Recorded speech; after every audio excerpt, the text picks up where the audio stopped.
didn't have a good reason to feel superior. After all, he lived in a condo, mostly so he wouldn't get stuck maintaining a home. Being a cop, you made decisions like that. He stopped at his condo long enough to pick up an envelope of paperwork and headed out again. The sun grew brighter as Bannon drove through town, turning left at a small complex of textured cinder block buildings on the other side of Waynesville. Someone had made an effort to landscape around headquarters. Yellow daffodils, the eye-popping yellow of crime scene tape, were blooming in rows of unvarying straightness. He bet the chief of police approved. He parked in what had once been his slot and switched off the engine, looking up at the narrow windows under the eaves. They were too high to see in from the outside, but it was a safe guess that everyone was right where they usually were, except him. Out of habit, he used the reflection of the wire-gridded glass to look behind him as he went up the front steps. What would it be like, he wondered, to not feel compelled to check every corner, every shadow, every movement for danger? But the habit of constant watchfulness had been drilled into him the hard way. Bannon spared a fraction of a second to check himself out before he opened the door. His dark hair was windblown, and his jaw was outlined with stubble after 2 days up at the cabin. Forget the uniform. He still wore the torn jeans, scuffed work boots, and banged-up leather jacket that had served him out in the woods. Too bad. He was here, and he was on time. Chief Hobel would have to deal with him the way he was.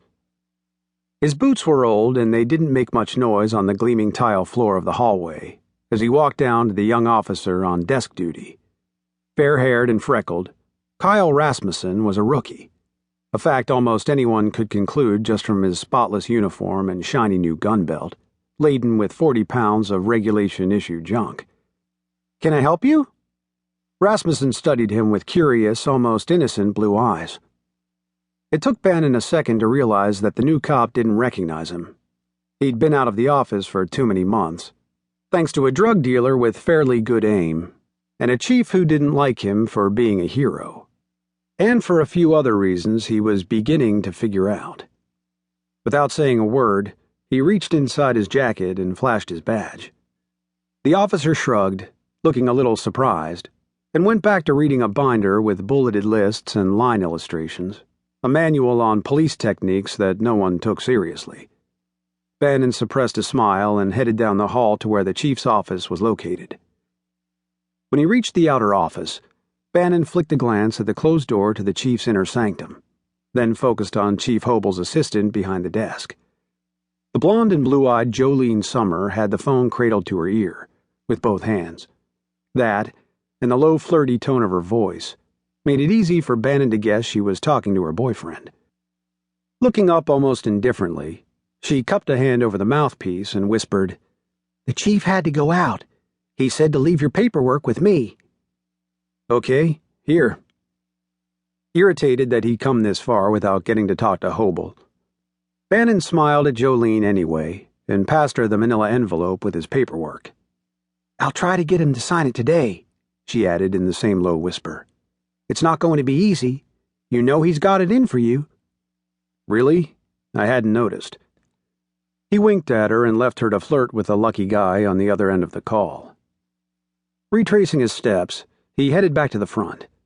Near the door to the basement, he automatically glanced at it and hesitated when he read the sign there. Doris Rawling, Case Files Manager. An image of the 50-something woman flashed in his mind. Average height, slim build, iron dark hair with stylish streaks of silver white, warm brown eyes, and lips that were always ready with a smile for him. Bannon looked at the new title again, realizing she'd been promoted from evidence clerk sometime in the last several weeks. But he had a feeling she hated being stuck in the windowless basement, with its chill-inducing cement floor. As he opened the steel door, he called out a greeting and descended the studded metal stairs. When there was no reply to his call, he ventured forward. The floor-to-ceiling metal grates that enclosed the evidence control unit blocked the lines of sight.